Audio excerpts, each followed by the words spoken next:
Hello everyone, my name is Mr. Holder. I am Head of PSHE and Teacher of Business at Herodian School, and this is Mr. Lydon. I'm Head of A-Level PE, but today I'm going to be a parent. great. So the main focus of our video today is to talk about the parent controls on the iPhone to try and support parents in better managing the smartphone usage of their child.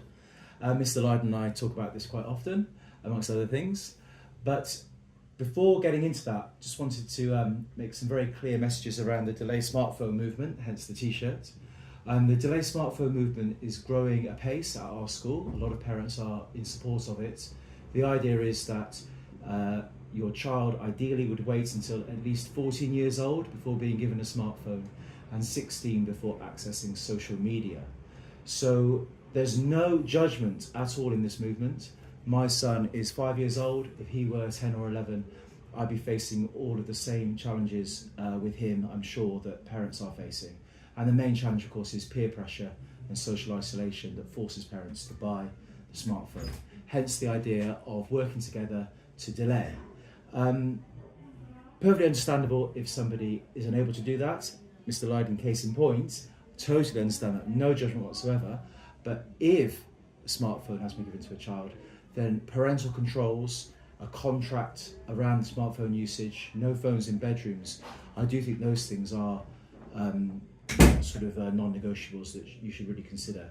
And to get into that more and to look at the iPhone controls, Mr. Lydon is going to show us a few tricks. Okay, cool. I'm just going to...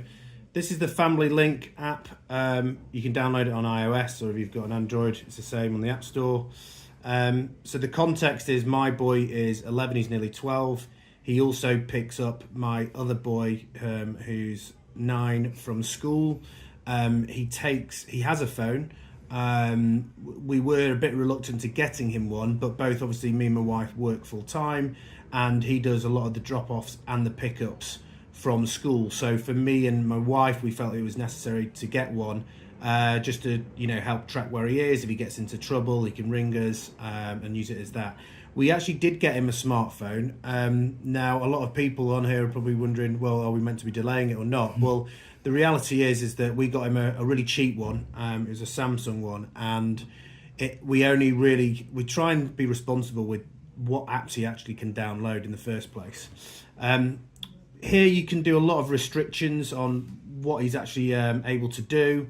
You can lock screens, you can control everything from this first bit here. You can look at his screen time, lock it if you think he's on it too much, location sharing, which should be on. You've also got, which is an interesting one, is how much you're going to allow them. So I've said 1 hour a day.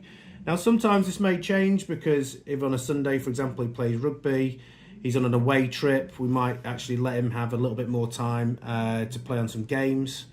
And you can change it for the day if you want to do that. The next thing is downtime. So what we've said is usually 2 hours before bedtime. That's what we've tried to do there. And we've scheduled it for 7 o'clock. Now, reason why it's 7 is because he needs to, sometimes he WhatsApps his friends and meets them on the journey up to school, because it's about 1.5 mile walk. But between the hours of 7 and 7, he can't use it at all. And we usually leave the phone downstairs. Now you're probably thinking, well, okay, what sort of time does he use and all the rest of it, and what does he use? Well, WhatsApp here is usually the big one. Now with WhatsApp, it's because that's the way they communicate. And if you look at his average, he's around about 37 minutes a day.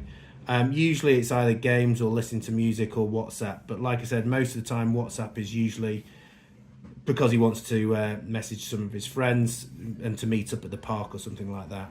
And as you can see, throughout the most of this September, he's been around about half an hour, 50 minutes, 51 minutes a day on average.